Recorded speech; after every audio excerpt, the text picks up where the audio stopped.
Agustín, ¿cómo estás? Buenos días. ¿Qué tal, Seba? ¿Cómo estás? Perdón por la demora, tuve unos Aquí percances tranqui. técnicos. ¿Te has sentado bien el descanso? Pues desde que te vi hace más o menos un mes, ahora Sí, recuperaste unos años de juventud. No, no pocos, sí, ¿ah? sí, la última vez que nos vimos allí en Santiago de Chile me habías dicho, ¿qué te pasó? Te pasaron 5 años por encima. Sí, te había pasado 5 años en uno. Sí, Eh, sí, sí, sí. estuviste, Estaba, tuviste, ¿Mm? Tuviste no, no, 300 digo, fechas, 300 fechas en 365 días. Cuéntanos cómo fue eso. bueno, tuvimos una gira que ya ni siquiera recuerdo por cuántos países, hay veces que me los preguntan y a veces se me confunden con los del 2017. Pero lo cierto es que, por ejemplo, solamente en México hicimos unas 50 conferencias en 23 días. O sea que el ritmo ha sido más o menos 2 conferencias diarias, 3 conferencias a veces por día. En Colombia dimos unas, no sé, 30, sí, unas 30 conferencias en 10 días en 8 ciudades, por ejemplo, el año que acaba de irse. En Argentina empezamos a dar muchas más conferencias de lo que dábamos anteriormente por el tema del aborto, que empezó a despertar un poco a la Argentina, porque a nosotros siempre nos fue mucho mejor afuera de Argentina que en Argentina. En Argentina la gente por lo general nos escuchaba muy poco, y cuando empezó a ver que todo lo que habíamos dicho en el 2016, en ese libro, en el libro negro, se empezaba a cumplir y que Argentina no estaba salvada, sino que al revés, era un poco la meca progresista, y recién la gente dijo, uy, bueno, es importante que estos tipos también puedan hablar acá. Entonces, más o menos nuestros cálculos son unas 300 conferencias en un año, y pasamos, por ejemplo, en España dimos unas 12 conferencias en 9 ciudades, más o menos. Y si vamos sumando así, se agiganta la cosa. Estuvimos en Ecuador, en España, en México, en Chile, en Uruguay, en Argentina, en Paraguay estuvimos 3 veces el año pasado. Y lo más importante fue uno de esos eventos que nos invitó el partido, o sea, Mario Abdo, que es el actual presidente de Paraguay, y el expresidente de Paraguay, Horacio Cartes, con el Partido Colorado. Es decir, no nos invita el gobierno ni el Estado, sino el partido de ellos.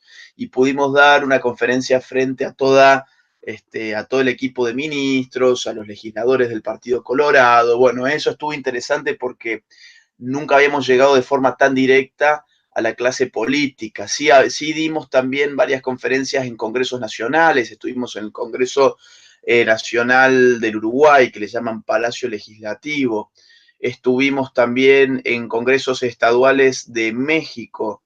Estuvimos en Colombia, en el Congreso Nacional, y bueno, otros más que ya no me acuerdo de este momento. Fue un año duro, fuertísimo, pero por eso cuando nos vimos parecía que me habían pasado 5 años en uno. Ahora estoy en mi casa buscando recuperarme a medias, ¿no? Porque Se nota sigo la trabajando recuperación. fuerte con... ¿Cómo? Se nota la recuperación. Se Qué nota. bueno, qué Y bueno, yo qué que te bueno. vi el otro día, o sea, hace como un mes, y ahora te vi en persona y ahora te veo en el video y se nota bastante la recuperación. Oye, Agustín, Sí, estamos en un momento en el que parece que se comienzan a hacer un poco realidad las predicciones. Y yo me acuerdo lo que me decía un amigo mío que fue el que creó el movimiento libertario de Cuba y que después se fue a vivir a Miami, arrancó, que no me acuerdo el nombre de él porque era mi amigo hace tiempo cuando yo era libertario, cosa que dejó de pasar hace mucho tiempo también. Pero él me decía, hay personas que estamos llamados a decirle a los demás lo que va a pasar y que no nos crean. sí. Y yo recuerdo cuando te hice la primera entrevista que yo te hice, que tú habías recién tenido el altercado con Malena Pichot, pero todavía Sí, no, el tema del libro negro de la nueva izquierda y tuyo y de Márquez todavía no explotaba como explotó, creo que probablemente todavía no salían fuera de Argentina a dar alguna conferencia. exactamente, Y, exactamente. y mucha gente dijo, ¿qué te pasó? ¿Te volviste conservador? ¿De qué están hablando ustedes? Esto no va a pasar. Me acuerdo la polola que tenía en esa época, teníamos largas conversaciones mientras íbamos en el autobús, en la micro o cualquier cosa, y me decía, esto es imposible, Chile es una sociedad muy conservadora, nadie va a aceptar esto de la ley de identidad de género, el aborto en tres causales no se va a aprobar. Y yo le decía, hay plata metida en esto, hay una élite política que no está en contacto con el pueblo que dice es tan conservador que no va a aprobarlo, si da lo mismo, si la gente no está de acuerdo, pero estos tipos están actuando a espaldas del pueblo. y resultó que tuve razón, po, tuve razón y terminó haciéndonos caso también. Y el problema es que nos hacen caso tarde. ¿Qué opinas tú de eso? Bueno, a ver, si vos te referís puntualmente a ciertos libertarios, te diría que hacen caso tarde porque no están bien formados. Es decir, no tienen conciencia de cómo el mundo funciona, de hacia dónde va la política, de qué es una lucha cultural, para qué sirve, cómo se desarrolla. Yo creo que en el libertarianismo hay una crisis incluso teórica hacia adentro muy, muy grande. Cuando vos recién dijiste, ¿qué te pasó? ¿Te volviste conservador por estar hablando de la ideología de género? Yo creo que la respuesta es no, al revés. O sea, no hay nada más libertario que estar hoy en contra de la ideología de género. Te voy a poner un caso de lo que ha pasado ahora en Argentina. En Déjame Argentina, acotarte algo. Yo creo que la palabra libertario perdió completamente todo su significado coincido. y que no tiene, y que la filosofía libertaria como tal es un sentido común que está, digamos, superado por la historia, por usar terminología, digamos, de izquierda. Sí, No, sí, sí. no están respondiendo preguntas que no son las que la gente se hace hoy en día.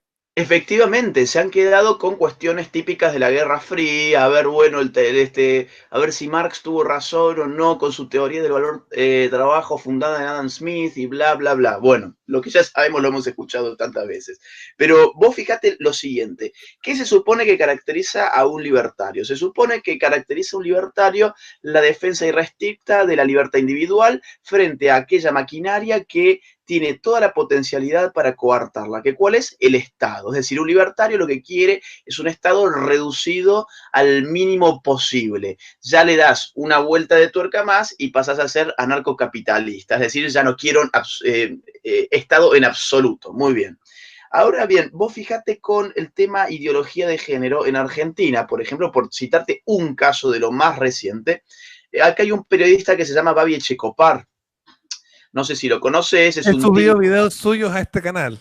Bueno, es un tipo que es mal hablado, agresivo, pero A mí me gusta ese claro, a ver, estilo. hay gente que le gusta, hay gente que no le gusta, de lo que no cabe dudas es que no es un criminal. ¿M? Es decir, ser agresivo cuando uno habla o ser crítico con el feminismo no es un crimen, ni debería serlo. No, Muy bien. yo creo, por ejemplo, que es brutal, pero al mismo tiempo es genial porque cuando le decía, hasta decía, deja que la niña de 13 años vaya, no le diga a los papás, se haga un aborto, que traumada para toda la vida, que se muera en el psiquiátrico por estúpida. Y yo decía, claro, en el fondo lo que está diciendo no es correcto, no es lo que queremos, no queremos que las niñas de 13 años se hagan aborto y terminen en el psiquiátrico, pero de alguna manera está expresando una verdad, digamos, ¿no es cierto? Mm. Está diciendo algo que... Por eso es que mucha gente lo sigue, se viralizaron sus columnas y todo, y saltó la justicia, y la justicia lo metió en un lío terrible, terminó firmando una probation en la cual la justicia le obliga a tener una feminista en su programa radial que diariamente, durante X cantidad de minutos, hable a la audiencia sobre teoría de género. ¿M? Y tiene una cláusula, no solamente está obligado a hacer eso, sino que además nadie puede de su programa refutarla ni antes, ni durante, ni después. Nadie puede refutarla ni criticarla en ningún momento. Ella tiene una, digamos, vía libre absoluta para decir lo que se le cante durante, creo que son más o menos 10 minutos, ¿ok? Ahora, ¿cuántos libertarios salieron a quejarse porque el Estado hiciera esto con un periodista? Ninguno. El único fui yo que para estos libertarios soy un ultraconservador, un ultramontano. Ahora, ¿no se suponía que el libertarianismo Somos defendía la carlistas, libertad? ¿Cómo? somos carlistas. Claro, claro, claro. Ahora, ¿no se suponía que el libertario defendía la libertad del individuo frente al Estado? ¿O es que acaso la libertad solamente tiene que ver con los impuestos? Porque cada vez me da más la Ojo, sensación, Babi Echecopar es un progre. Él está a favor del aborto, es de efectivamente, izquierda económicamente, es totalmente un efectivamente. progre. O sea, los ultraconservadores estamos defendiendo los derechos de un progre. Bueno, a mí no me quiere Babi. O sea, yo sé que él ha dicho algunas cosas en mi contra alguna vez en su programa, pero eso no es obstáculo para que yo me ponga del lado de un ciudadano que está siendo molestado por el Estado en su programa radial, y el cual el Estado encima le dice quién tiene que hablar y quién no tiene que hablar en su programa de radio. Ahora, si el libertarianismo es una filosofía política que busca que el Estado no moleste a los individuos, explíquenme qué hacían los libertarios mientras a este ciudadano el Estado lo estaba persiguiendo por su zona el tema del gasto público, que está muy bien, siguen con el tema de los impuestos, que está muy bien, pero lo que ocurre es lo que vos has dicho recién, están dando respuestas a algo que la gente no está preguntando, digamos. Lo que la gente se está Incluso, preguntando en este momento son otras cosas. incluso en Argentina, que es un país que se encuentra en realmente serios problemas económicos, o sea, en Chile estamos medio estancaditos, pero Argentina se encuentra realmente en serios problemas económicos, a la mayoría de la gente no le interesan esos temas económicos, y lo que más se discute y por lo que más se marcha y por lo que más se protesta son por los temas de género, aborto, etcétera, y libertad de expresión, etcétera. Esos son los temas Bueno, que mirá, importan a los argentinos, a pesar de que muchos están pasándolo muy mal con la pobreza. totalmente. A ver, el año que acaba de pasar, el tema del año fue el aborto. Decenas de marchas de un lado y de otro recorrieron las calles argentinas durante todo ese año. ¿Qué marcha conozco yo para bajar el gasto público? Ninguna.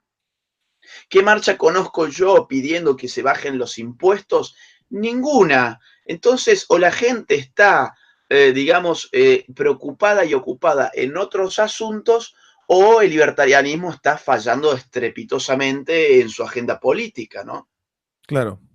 Sí, no, es que yo creo que de verdad el libertarianismo es una palabra que perdió totalmente su significado. Tú salió por ahí en redes sociales, tú te sacaste una foto con una polera del Partido Libertario de Chile, de Álvaro Concha.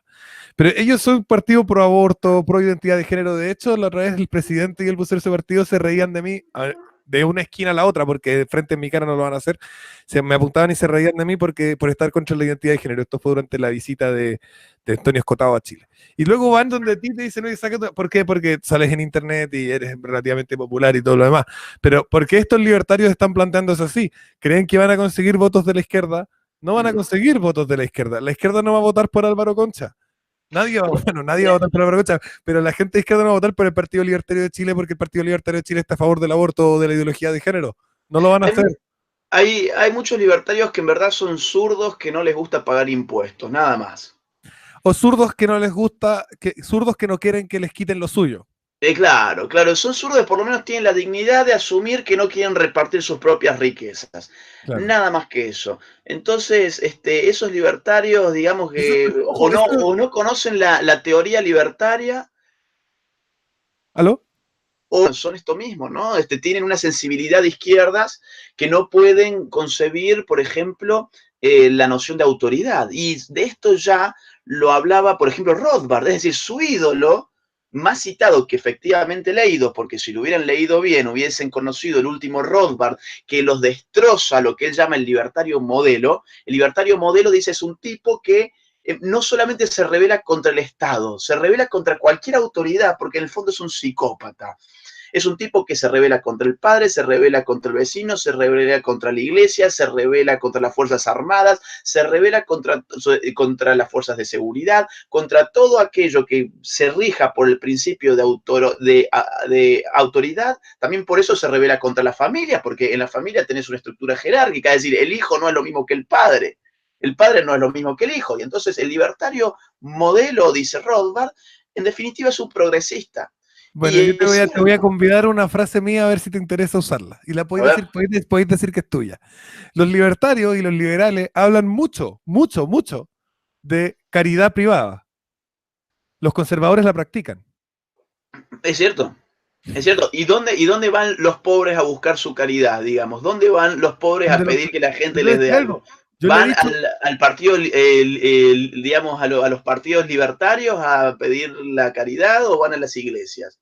Yo no soy una persona que esté en grupos de iglesia por las dudas, aclaro, ¿no? Pero así como nos reímos de que los pobres van a pedir a la iglesia y no al partido de izquierda, es cierto también que van a la iglesia y no van a los partidos libertarios. yo te voy a decir algo, cuando le contrasto esto a los libertarios, siempre me dicen, no, es que mi individualidad, mi propiedad, mi... Sí, le digo yo, mira, es verdad que no se puede construir sociedad con la caridad estatal coactiva. Tampoco se Claro, puede construir sociedad sin caridad. claro. No, no claro. hay sociedad sin lazos solidarios. Y aparte hay algo más en el fondo, es cuáles son los impulsos morales o cuál es la matriz moral que a vos te lleva a querer practicar la caridad, porque yo obviamente estoy a favor de la caridad privada, no creo en la solidaridad pública, no creo que la solidaridad sea una función del Estado, al revés, cuando la solidaridad pasa a ser una función del Estado, estamos frente a clientelismo. Eso es el clientelismo, el yo te doy en mi nombre diciéndote que soy solidario, pero uso los recursos del otro. Yo Claro, obviamente pero el estoy en hecho contra de de que eso. el hecho de encontrarnos con un individuo que se queja de eso, pero a su vez no está dispuesto a practicar la solidaridad por sus Claro. propios medios, nos presenta que cuál es la real motivación moral, cuál es la motivación psicológica, digamos, cuál es su motivación, cuál es su motivo para actuar, y su motivo para actuar es básicamente un egoísmo muy perverso, digamos. Sí, sí, sí, sí. Y yo viví, te digo, ese egoísmo perverso, ¿eh? Yo cuando me encandilé a mis inicios, digamos, de formación con los libros de Ayn Rand, hacía todos estos cálculos racionales de, bueno, acá hay un tipo que está convaleciente en la calle y está pidiendo por una moneda. No, este es un parásito. Este es un parásito, no le pienso dar una sola moneda porque es un tipo que no sirve para nada, porque el tipo tendría que estar ahora buscando trabajo. Entonces yo en algún momento, cuando hice el quiebre con Rand, a los pocos días, te diría, me di cuenta que además generaba malas personas. Además generaba malas personas Yo, yo, porque... yo creo que ese es un entendimiento un poco, yo sigo siendo muy amigo de la idea de Rand, y creo que ese es un entendimiento superficial, pero que Rand deja espacio para que ese entendimiento se dé, y deja mucho espacio para que las personas se transformen en esa dirección, y muchas personas que siguen a Rand van en esa dirección, y yo digo, Sí, claro. esa no era la dirección. Yo nunca dejé de ser medianamente solidario, creativo. Nunca he sido un altruista en mi vida, jamás. Ujú. Jamás me he sacrificado por los demás. A veces hago sacrificios importantes por los principios, las convicciones que tengo, pues son mías. Pero, pero nunca dejé de ser una persona medianamente caritativa y solidaria. Y me chocaba a mí, desde el principio me chocó de los demás libertarios que fueran tan insensibles e insolidarios. Pero no queremos centrar la conversación en este puro tema. Sí. ¿Qué pasa en el mundo? Tuviste mucho con Vox y luego a Vox le fue bien en Andalucía. Eh, Acá en Chile Cast, que si bien es mi candidato, yo no soy, a diferencia de muchos otros, no soy un fanático de Cast, no voy con Cast hasta el finito. Eh, ahí tenemos muchas más ideas en común, pero no todas. Pero sacó acá 12% el político mejor evaluado para las próximas elecciones presidenciales, etcétera. ¿Qué está pasando en el mundo tú que lo recorriste, digamos? ¿Qué es lo que está ocurriendo? Mira, yo creo que en el mundo hay una toma de conciencia de que el progresismo se ha pasado de la raya, que ya se empieza a sentir no lo que son las políticas progresistas, sino la moralina progresista. La izquierda está haciendo más moral que política, es decir, no está tanto haciendo cálculos políticos electorales, sino que está más tratando de influir sobre los marcos morales de una forma en la cual ha dividido a las sociedades entre los misóginos y las feministas, entre los blancos, machos heterosexuales, y los negros, los homosexuales, los buenos inmigrantes. Es decir, tenemos dicotomías por todas partes en este momento, en las cuales unos están bendecidos como los buenos de la película y los otros como los malos de manera indefectible. Y eso llega a La extremos. revolución molecular. Exactamente. Y eso lleva a extremos como, por ejemplo, encontrarse frente a un caso de violación o de supuesta violación, porque no se ha confirmado, como el de este actor argentino, y que el feminismo concluya de ello que siempre hay que creer a una mujer y que la mujer es algo así como un sujeto naturalmente infalible, absolutamente imposibilitado para decir una mentira, y que el hombre, al revés, es un sujeto esencialmente violador. Entonces, cuando se llegan a ese tipo de conclusiones y se pasa de la raya de esa manera en la cual el adoctrinamiento ya no es sutil, sino que es evidente a todas luces, la gente empieza a reaccionar, empieza a molestarse, va acumulando un desgaste ideológico moral, digamos. Ya se está cansando la gente de ser los malos de la película, o porque te va bien en el trabajo, porque tenés una buena empresa, o porque sos blanco, o porque sos heterosexual, o porque sos nacional, o porque no sos de izquierda.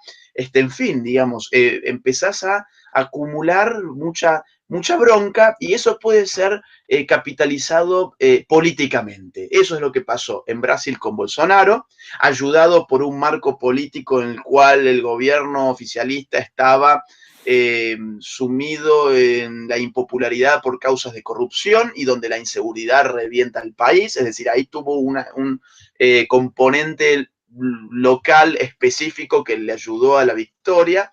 Eso es Donald Trump. Eso ha sido Fabricio Alvarado en Costa Rica, que no sé si lo conoces al caso, pero No lo es conozco, pero impactante. vamos a Mira, averiguar. Mira, te lo cuento en un segundo porque es impactante. En el 2017, en el mes de agosto, con Nicolás vamos a presentar el libro Costa Rica. Nos presenta el libro un diputado que tenía un bloque de una sola persona, que era él. Su partido tenía un solo diputado, que era él, Fabricio Alvarado. Y él, en la conferencia del Libro Negro de la Nueva Izquierda, se lanza a la presidencia de la nación. Dice: yo voy a ser el próximo presidente de Costa Rica. La gente se le moría de risa, la prensa lo ridiculizaba. ¿Por qué? Y bueno, un diputado de un partido minúsculo a la presidencia de la nación de Costa Rica es una locura. 6 meses más tarde pasó de la expectativa de voto de 1% al 28%, ganando la primera vuelta. La primera vuelta en Costa Rica la ganó Fabricio Alvarado en tan solo 6 meses de campaña, diciendo solamente que él no era de izquierda, que es pro vida, que él es pro familia, que está a favor de un Estado-nación, etc. Entonces, la segunda vuelta lamentablemente no la ganó, pero hoy es quien lidera el poder legislativo de Costa Rica. De pasar de tener un diputado a pasar a liderarlo, es casi todo un fenómeno. Eso también pasó con el Partido Colorado en Paraguay, eso ha pasado en Inglaterra, con algunas fuerzas de la derecha que empiezan a concentrarse, en Francia lo mismo. Hasta hace poco había leído que Le Pen está midiendo más que el propio Macron, por ejemplo. Los países de Europa más hacia el este, como puede ser Polonia, Hungría, son países que muchos ya están mirando con muy buenos ojos, y España ha sido un caso espectacular. Lo de Vox es un partido que se opone al globalismo, digamos, de la Unión Europea, al separatismo interno en España, muy impulsado por Podemos y por toda la runfla de izquierda.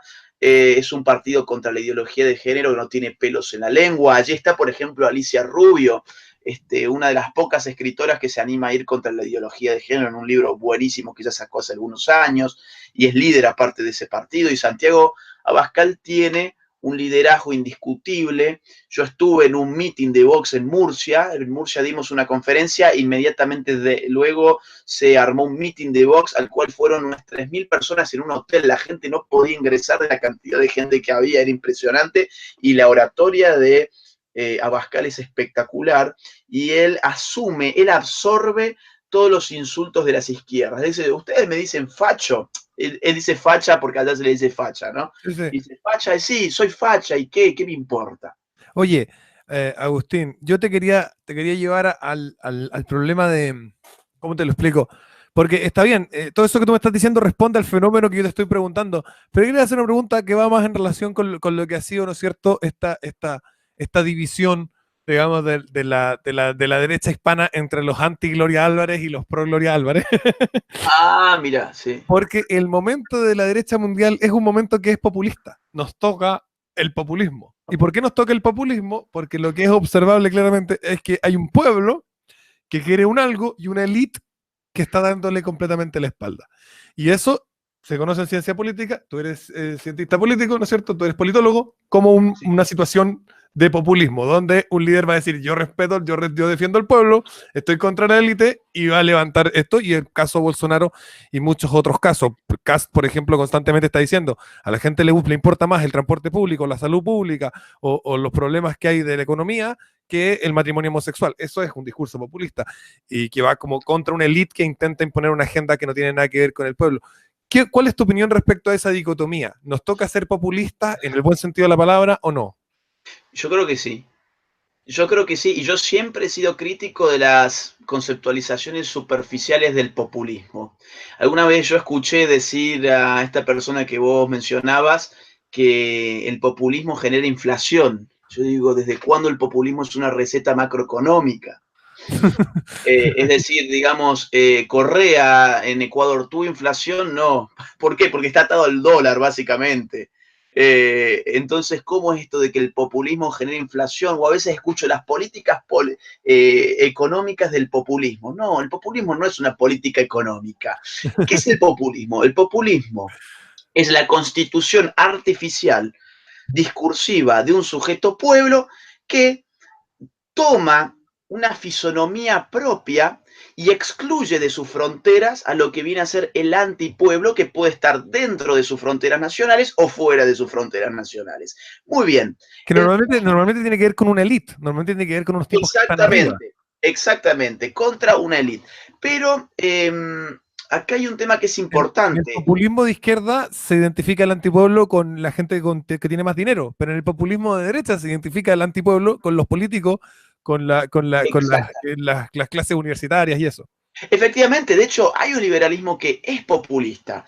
Y voy a poner un caso que espero que no se ofenda porque es muy amigo mío, pero lo de Javier Milei, que a mí me parece espectacular, él está apelando al pueblo que no quiere pagar impuestos para que unos parásitos en el Estado se lo gasten en estupideces. Eso es populismo. ¿En qué medida? En la medida en que separamos al político del pueblo. El pueblo es la gente que paga impuestos, el antipueblo es la persona que se los gasta en estupideces. Y eso está muy bien, pero ¿por qué? Porque es la lógica democrática más pura. Cuando Aristóteles, y acá hay un grave error de la pseudociencia política que trae Aristóteles y lo trae mal encima, porque Aristóteles diferenciaba entre gobiernos puros y gobiernos corruptos o impuros. A ver, la tiranía era la corrupción de la monarquía.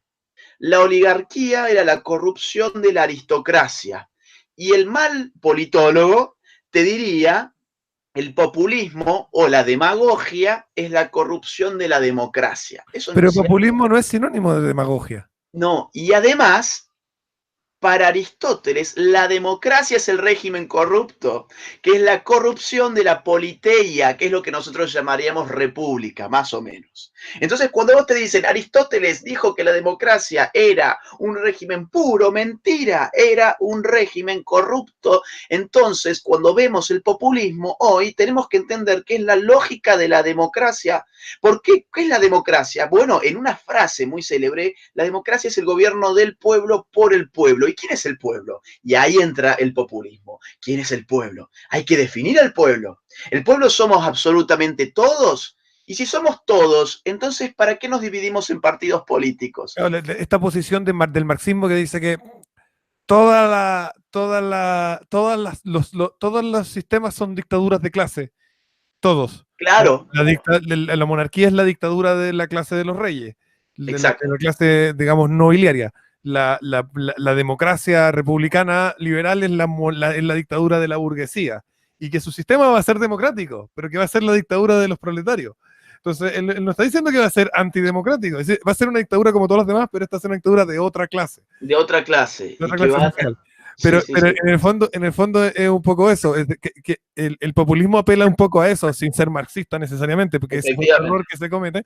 eh, Aquí vamos a mandar, aquí el pueblo va a mandar. Y es lo que dice Donald Trump, dice, vamos a construir el muro, aunque tengamos que apagar el gobierno. A ver, Y él ¿qué mal apaga nivel? el gobierno se apagó. O sea, ¿te acordás que hubo un shutdown del government en Estados Unidos Sí, por el sí. tema de presupuesto? ¿Por qué no le querían pasar plata para el muro? La gente quiere el muro, la gente votó por el muro, y si no hay plata para el muro, se apaga el gobierno. Claro, claro, claro. Mirá, yo creo que el inmovilismo político liberal tiene que ver con esto, con no entender la lógica de la democracia, que es juntar votos. Y para juntar votos necesitas apelar al pueblo, y si apelas al pueblo tenés dosis de, digamos, de populismo. Y nosotros hemos satanizado tanto el concepto de populismo, porque no lo hemos leído bien, porque lo hemos leído a partir de teóricos, digamos, de bajo nivel. O sea, Teóricas de bajo nivel. bueno, quieren leer de verdad qué es el populismo. A ver, salgámonos de los marcos liberales y leamos, por ejemplo, esto. Leamos, por ejemplo, esto. Entonces, cuando aprendamos qué es el populismo, bueno, y tengo mucho más atrás, justo estoy atrás de la biblioteca de populismo. Cuando leamos bien sobre el populismo, vamos a llegar a una triste conclusión, porque para mí fue triste, ¿eh? No es fácil asumirlo, que el populismo es el corazón de la democracia. No es fácil asumirlo. Entonces, los liberales, ¿somos democráticos o no somos democráticos? Bueno, yo soy muy poco democrático. A mí te digo que la democracia no me entusiasma en absoluto, pero la democracia es lo que existe. Y si la política es el arte de lo que se puede hacer, es el arte de lo posible es actuar sobre la democracia. Y lo posible es tratar de generar un nuevo sujeto pueblo que se oponga, por ejemplo, a la intromisión extranjera de la ONU, de la OEA, de las fundaciones como la de George Soros y de los políticos que te revientan en impuestos para pagar los caprichos externos. Y eso es un buen populismo. Eso es bueno, ¿por qué? Porque ayuda a generar una sociedad más libre. Oye, Agustín, este es un encargo que me hicieron y voy a cumplirlo. Sí. Tiene que ver con lo siguiente. Mira, te voy a contar un poco para ponerte en contexto. En Chile, José Antonio Kast, que es como la gran figura de la nueva derecha, no ha querido formar partido. Y no han querido que Acción Republicana sea partido, y no va a ser partido, y no va a ser partido, no va a ser partido, y nunca va a ser partido, y no va a ser partido, y punto. Entonces, mucha gente, dentro y fuera, que quería que hubiera partido político, ha decidido organizar una cosa que se llama Nueva Derecha. Y crearon una página web y dijeron, mira, lo que vamos a hacer va a ser, no vamos a hacer un partido porque no somos quien para hacer un partido, no somos una figura importante ni nada, pero vamos a juntar un montón de gente y luego haremos unas elecciones internas y veremos si hacemos partido, que cómo se llama, que el logotipo y no sé qué. Entonces esto no tiene logo, no tiene carta de principio, no tiene nada, digamos, un continente vacío, o no vacío, sino que está siendo llenado de gente, con la intención, ¿no es cierto?, de estructurar políticamente en un sentido mucho más electoral de lo que está haciendo Kast a la nueva derecha. Y me pidieron que si tú podías invitar a la gente a entrar a nuevaderecha.cl, solo si estás de acuerdo con esa premisa que... No, claro, a ver, yo creo que hace falta un partido político en cada uno de los países de América Latina que apunten hacia estas ideas. Es imperioso porque los vientos de cambio ya están llegando. Es decir, mira lo que pasó en Brasil. Acá en Argentina ha surgido una figura que es un diputado nacional que se llama Alfredo Olmedo y él está tratando de hacer lo propio y yo le estoy dando una mano con lo que puedo. Nicolás Márquez le está dando también una mano. Si yo estuviese allí en Chile, yo les daría una mano a ustedes. También se la daría, obviamente, a José Antonio Cast, con quien soy amigo y tengo una muy buena relación. Sí me gustaría... Esto no es contra Kast. No, Como ellos no quieren formar partido y nosotros creemos exactamente. que hace falta un partido, entonces estamos juntando un montón de gente y viendo si se logra hacer un partido. Entonces por eso me pidieron si podías dar un mensaje al aire invitando a la gente a ingresar a nuevaderecha.cl y llenar sus datos para formar un partido de derecha. No, espectacular. No, súmense. Va a hacer falta gente que trabaje. Seguramente todos los que quieran arrimarse a ayudar van a tener alguna tarea para hacer. Súmense a nuevaderecha.cl para poder armar un partido político que se salga de la corrección política de la UDI, de la gente de Piñera. O sea, yo creo que los puntos tienen que ir por ahí, ¿no? Ofrecerle a la gente una forma distinta de ver las cosas que no tengan que ver con los partidos tradicionales. Si eso es lo que están haciendo, me parece fabuloso y cuenten conmigo. No, claro, y recuperar cierto, una derecha que sea, como ha sido el tono de la nueva derecha a nivel mundial, una derecha que ya no es de intereses, sino que es de principios. Exactamente. Donde los principios son lo que a uno le da votos.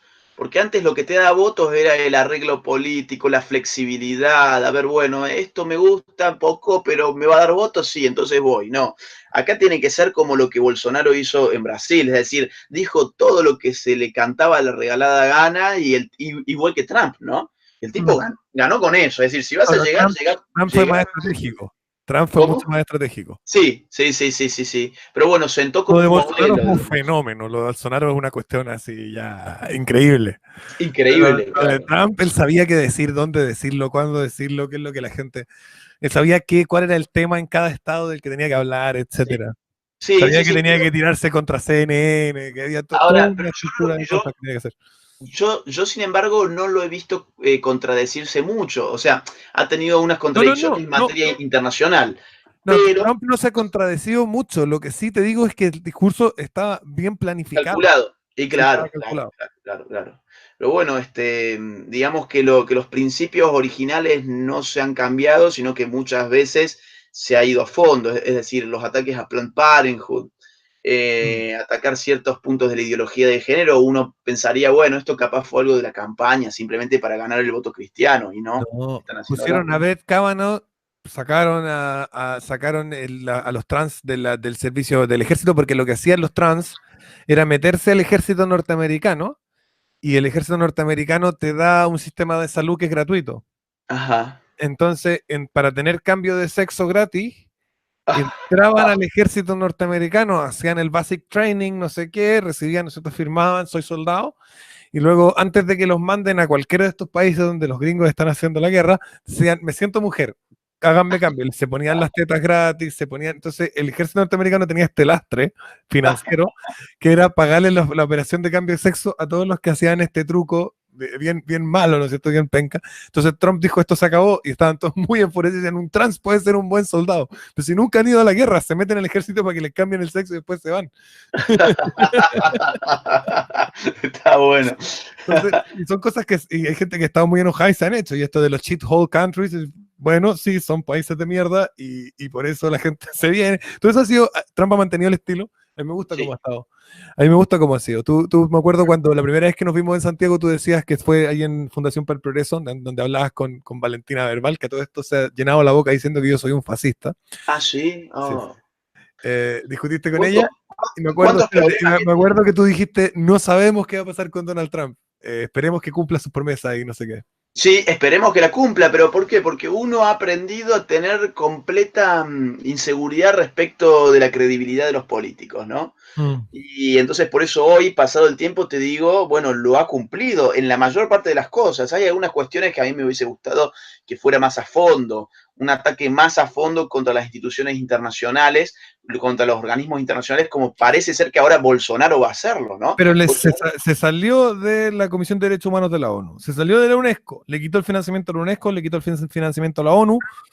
Eh, sí, Veo que sí, hay sí, una sí, fuerza, sí. no es un ataque, no está destruyendo la ONU, Claro, claro, no le ha pero tirado bombas, pero por ahí uno, digamos, esperando de Estados Unidos ese rol imperial que siempre ha tenido, esperaba, más allá de sacar a su propio país, justamente por esta cosa hegemónica internacional, generar, digamos, una cierta presión para que otros países más se fueran de la ONU. Quizás que lo de Bolsonaro ahora sería inviable sin haber tenido el antecedente Trump también, ¿no?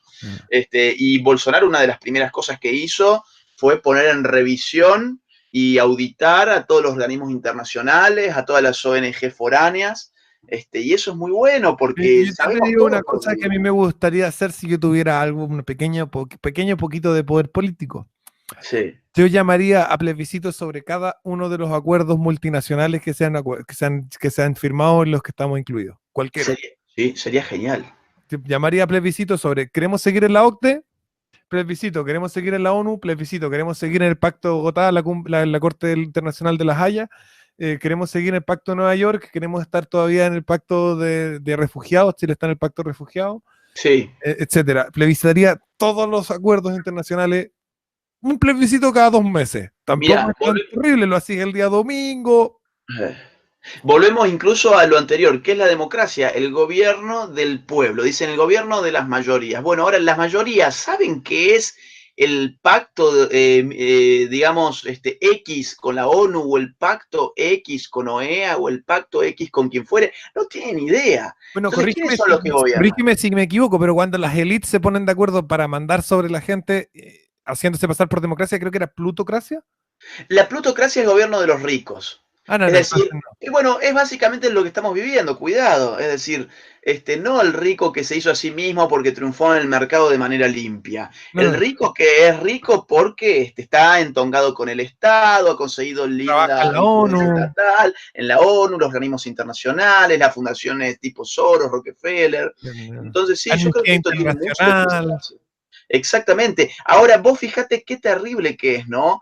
Que si se supone que esto es una democracia, uno está regido por intereses que no son ni siquiera los de su nación, y por otra parte, uno ni siquiera sabe cuáles son los pactos que su nación tiene con el extranjero. Entonces, sería muy interesante desde el punto de vista, ya que hoy está tan de moda apoyar la democracia, y que, insisto, yo tengo todas mis reservas con la democracia, ¿eh? No te va a creer que soy un gran demócrata, un fanático de las mayorías, pero si estas son las reglas, juguemos con estas reglas. Entonces yo digo, a ver, las mayorías están al tanto del pacto migratorio, por ejemplo.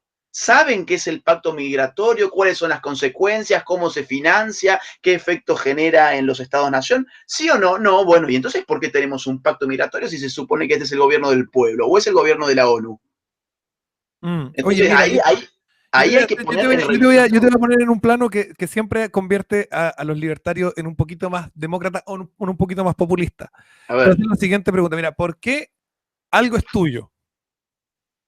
Porque hay una causalidad en el trabajo, en las actividades que tú realizaste, que te lleva a que eso sea tuyo, ¿cierto?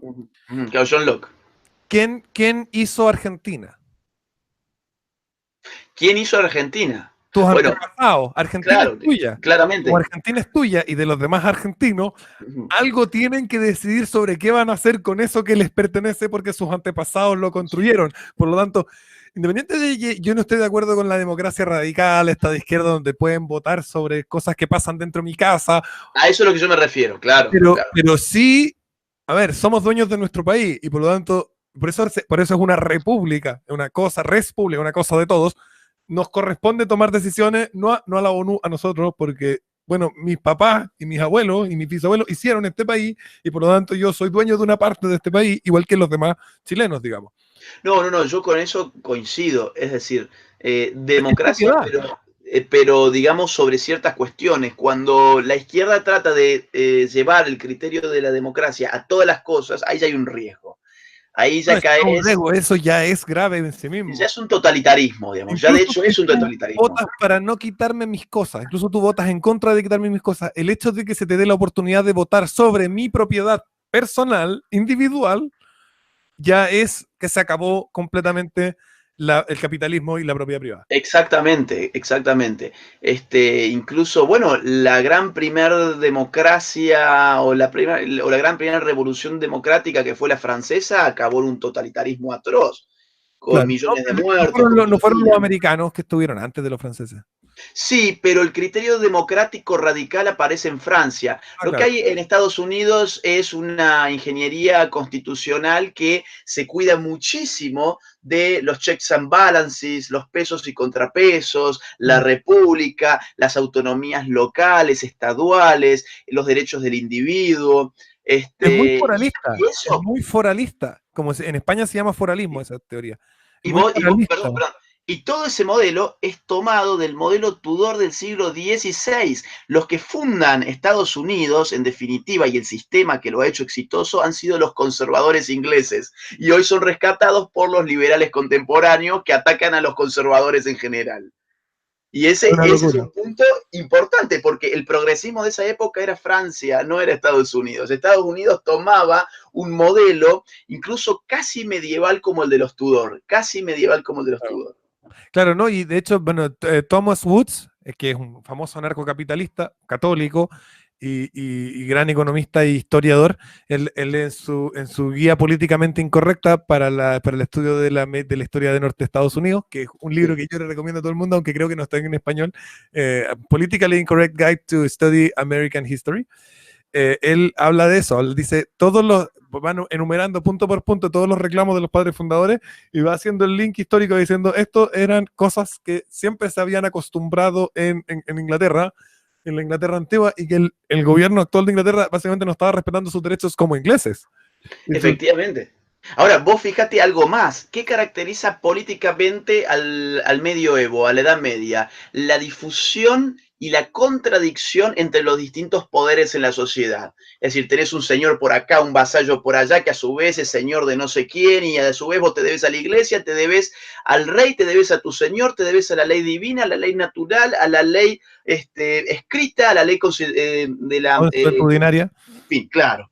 Bien, eso es la Ahora, el política. problema con eso era la resolución de conflictos, porque era muy violenta. Bueno, y hay tantos poderes, empuja que uno no sabe bien. Ahora, la formación del Estado moderno en Francia, por ejemplo, fue concentramos todos estos poderes en una persona. En cambio, Estados Unidos, tomando el modelo medieval, ¿qué hace? Le da facultades de los tres poderes a tres poderes. El rey viene a ser el que te preside a partir de ahora, pero además tiene facultades legislativas con los decretos, tiene facultades judiciales con un indulto, y por ejemplo, el Poder Judicial tiene facultades legislativas. ¿En qué sentido? En que cada vez que falla sienta un precedente que después se Se utiliza en el llama sistema jurisprudencia. judicial.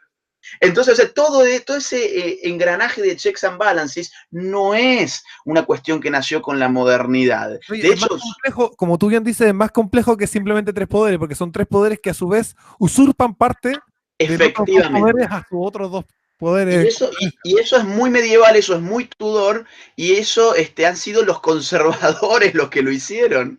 Los conservadores liberales, cuidado, porque respetar los derechos del individuo estaba ahí. En el fondo, lo que dice Peterson respecto de los conservadores, el conservador es alguien que tiene mucho cuidado porque tiene mucho miedo, una persona poco creativa, poco extrovertida, que está muy preocupada de que las cosas no se vayan a la mierda.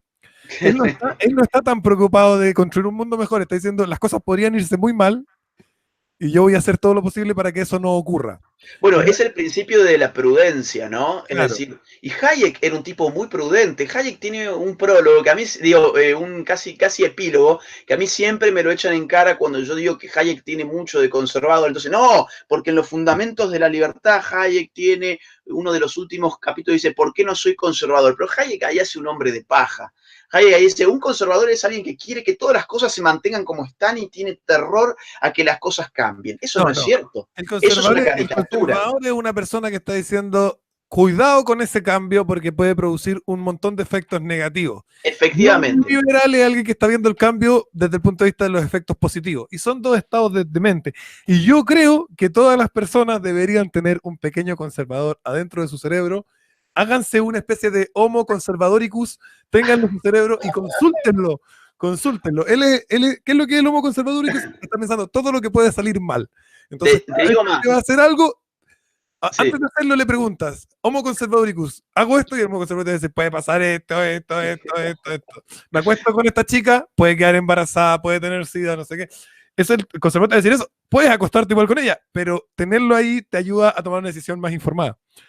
Mirá, te digo más, yo creo que todo liberal actual, si lo que realmente quiere es un Estado con menos poder sobre los individuos, debe tener aprecio por instituciones tradicionales, y esto lo escribe Hayek en La fatal arrogancia, o sea, no es algo que me lo estoy inventando yo, digamos, para toda esta gente que me trae siempre el no. Hayek dijo que no era conservador, sí, pero escribió como un conservador. Hayek en su último libro dice esto, o sea, básicamente tenemos que mirar la verdad sobre las instituciones tradicionales, como puede ser la familia, como pueden ser la iglesia, las asociaciones civiles, etcétera, que forman una suerte de cuerpos intermedios entre el individuo y el Estado. Son filtros para el poder y lo que queremos es eso, que el poder se disperse. El poder concentrado es peligroso y cualquier liberal debería asumir que el poder concentrado es peligroso. Entonces, ¿por qué queremos destruir como liberales los cuerpos intermedios que difuminan ese poder? Voy a hacer Es una... otra pregunta en la misma Sí. dirección, pero yo creo que mejor formulada y para que la respondas tú. ¿Qué pasa que los liberales no pueden entender que sin familia y sin patria no puede haber capitalismo? Que no conocen la historia. Yo te diría, hay un filosofismo medio barato en el liberalismo que es solamente leer a los nuevos santos, porque muchas veces se vuelve una religión, ¿eh? No porque Ayn Rand dijo esto acá, no porque Mises dijo esto allá. Es casi como un cristiano que está citando la Biblia, ¿no? Algo infalible.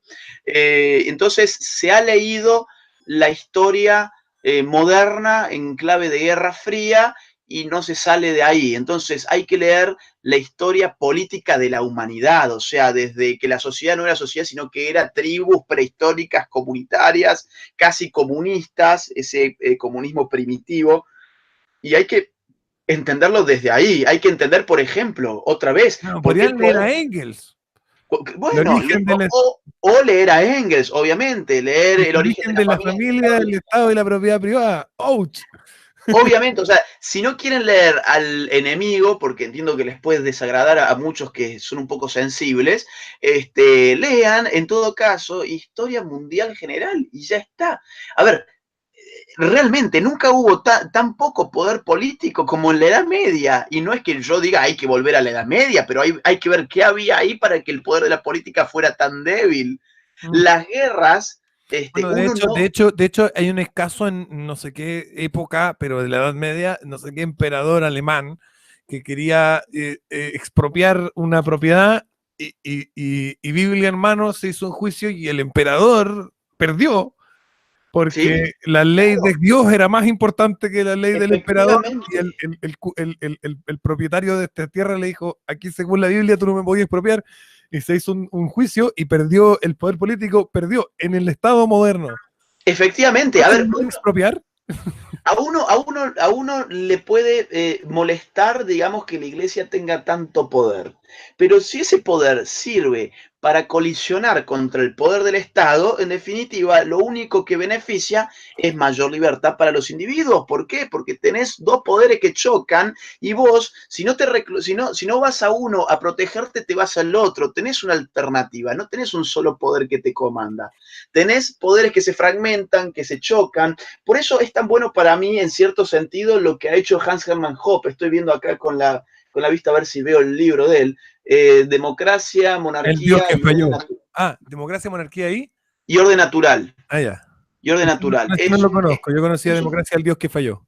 Ese es. Pero pasa que que a veces se lo traduce bien, como es tu traducción, y Perunión Editorial lo tradujo de esta otra forma. Democracia, socialismo y orden natural. Lo debo Oye, tener por acá, pues tengo un lío con los libros. toca el final del programa y te Sí. quiero dar unos minutos para que digas lo que quieras sobre Chile, sobre el mundo, sobre lo que quieras, un descargo, algún caso puntual ocurrido hace poco, el tema de este cabro que se suicidó, que ojo, yo encuentro que es mal negocio meterse en el rollo de los suicidios porque aquí los que más suicidan están en el otro bando y en realidad los suicidios son por problemas mentales y nadie se suicida porque le hagan bullying, pero hay gente que ha querido explotar esto como, oye, mira, se suicidó por culpa de la feminista. Creo que es mal negocio porque les damos pie para que después nos acusen a nosotros de que por culpa de nosotros se nos van suicidando los trans. Pero bueno, Sí, lo que quieras, tienes 10 bien. minutos incluso si quieres, 10 minutos si quieres para decir lo que quieras. Mira, yo quisiera hacer una suerte de predicción sociológica, politológica, ya que empezamos hablando sobre las predicciones que nosotros empezamos a elucubrar hace casi más de 2 años, cuando vos me Yo llamaste por diría que primera como vez.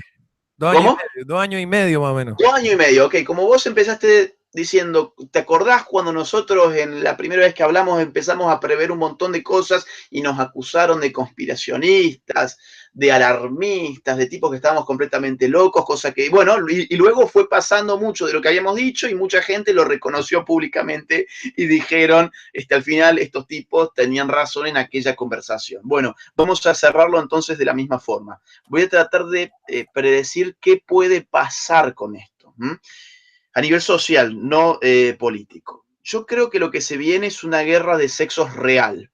Es decir, el feminismo ha impulsado de manera unilateral declaraciones de guerras constantes que no han sido contestadas por sus eventuales contendientes. El hombre no se ha sumergido en una guerra de sexos aceptando el desafío de la guerra y saliendo a la lucha callejera como ellos lo han hecho. El feminismo viene atacando unilateralmente y viene radicalizando sus ataques y sus discursos por una cuestión estructural. El feminismo no tiene una líder, no tiene una estructura piramidal que tengan todos que deberse a una cúspide. El feminismo son movimientos en red y esos nodos para poder permanecer con cierto protagonismo necesitan radicalizarse cada vez más y no hay ningún freno al radicalismo. Se Revolución radicaliza molecular. Exactamente, se radicalizan unos a otros para mantenerse en la competencia intrapolítica de su núcleo. Es lo que digo yo que Entonces, deberíamos hacer en la derecha. Cada vez que yo critico a otro grupo de derecha, me dicen, estás dividiendo a la derecha. Deberíamos ser un montón de núcleos muy divididos exacto, que podemos luchar conjuntamente mientras competimos por ser el mejor, el que más protagonismo efectivamente. tiene, el que más participa, el que más crea propaganda, el que más llega a la gente, etcétera. Pero actuando en bloque, que eso es lo que ellos hacen. Las críticas un poco hacia adentro, pero después actúan en bloque y la sociedad piensa son todo parte de lo mismo. No, Bueno, son acá en la muchísimos derecha tú grupos. le dices a alguien que no estás de acuerdo con él y después cuando quieres actuar en bloque con él te dice, no, tú me caes mal porque dijiste. Exacto, exacto. Y eso es un infantilismo político.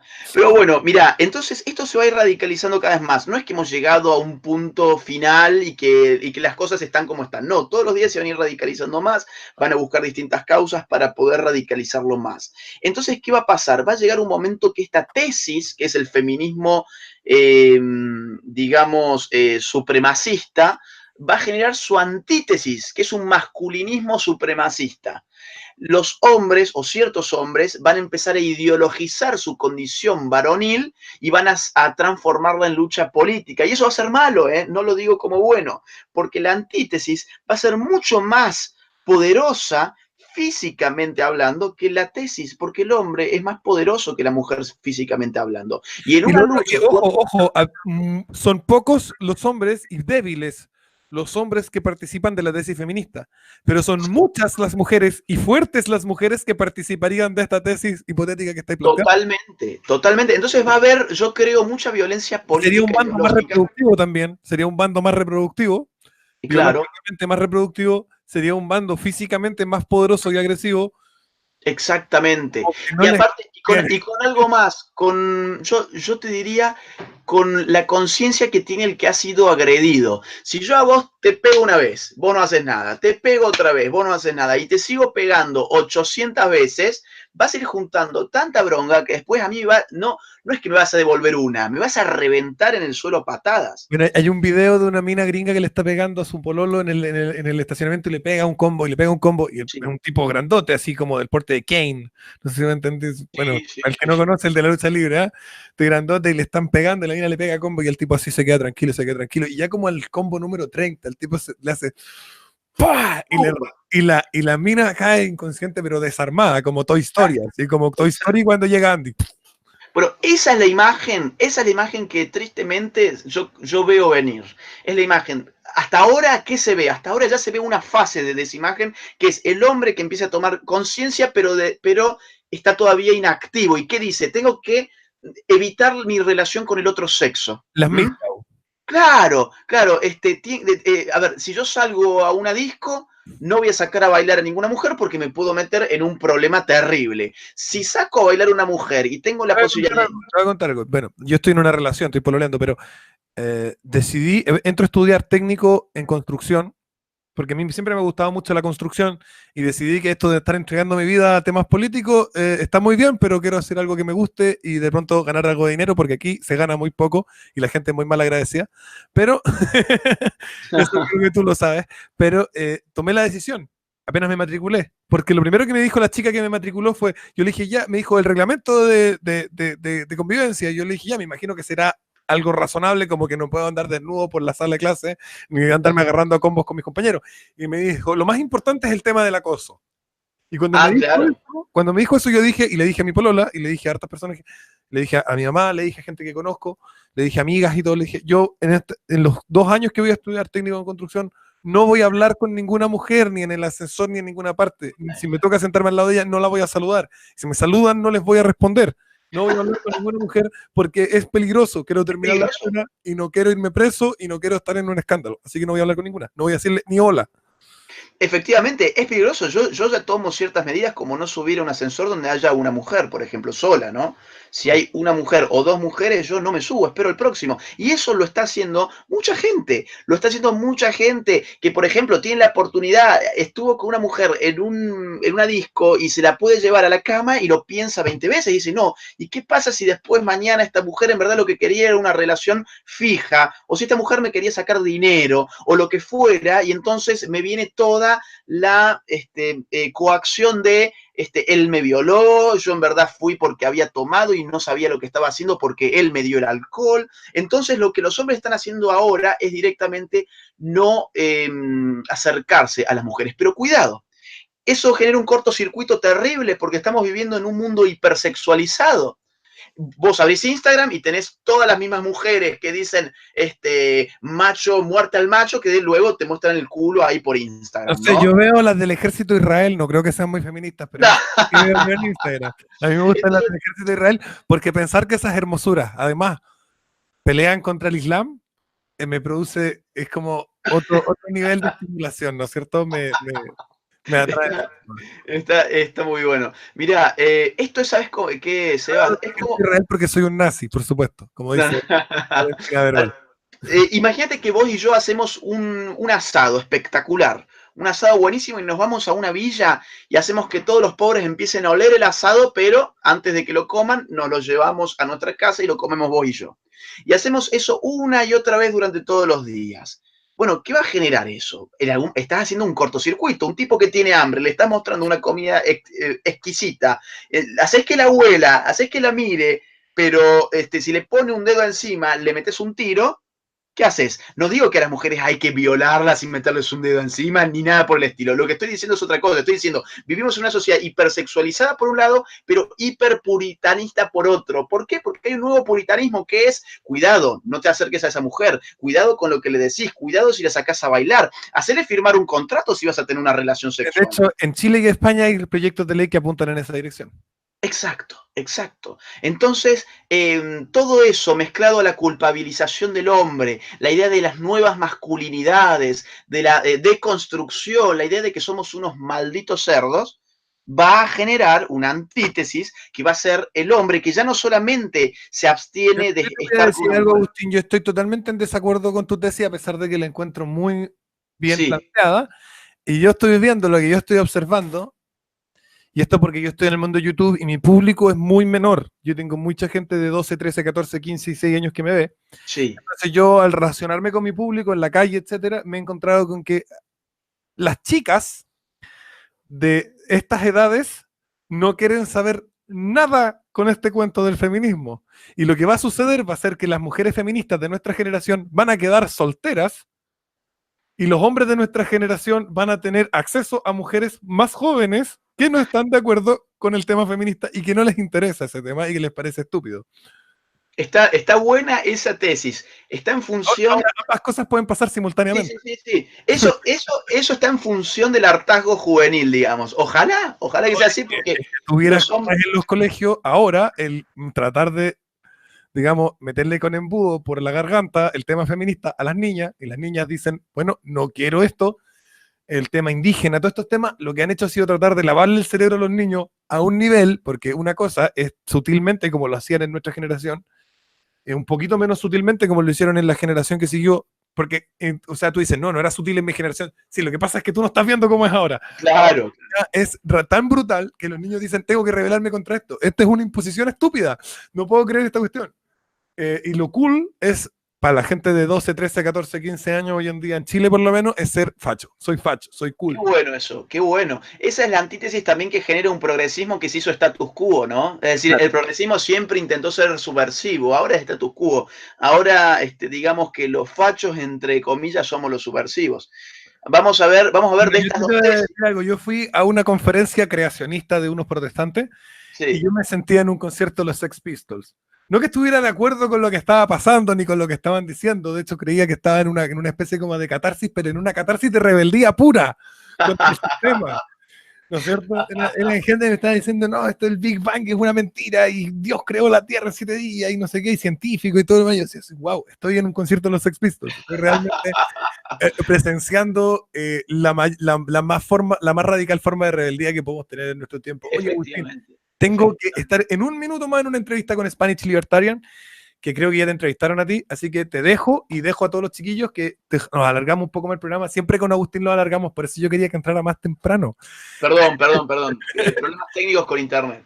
Pero bueno, Agustín, un gusto. Esperamos que durante este verano, durante tu descanso, tengas un par de otras agradables conversaciones con nosotros en nuestro canal de lives, que es Cap Rev Live, Capitalismo Revolucionario en Vivo, que es distinto de Capitalismo Revolucionario Normal, porque el Capitalismo Revolucionario Normal me tiraron unos strikes, una página zurda me tiró unos derechos de autor y también tuve un problema de mostrar los números de teléfono de unos acosadores que me estaban acosando en vivo, y eso, de esas dos cosas me hicieron perder la posibilidad de hacer programa en vivo en mi canal principal, y entonces estoy en este, que estoy tratando de llegar a los 1000 para poder monetizarlo también. Entonces le pedimos a la gente que se suscriba aquí a Cap Rev Live, y esperamos tener a Agustín un par de veces más durante este verano de descanso que se tomó aquí en Cap Rev Live. Con mucho gusto, perdóname, y han quedado dos hipótesis, a ver si se cumplen. Guárdalo como oro, a ver si tuvimos Pueden razón o no. cumplirse las dos.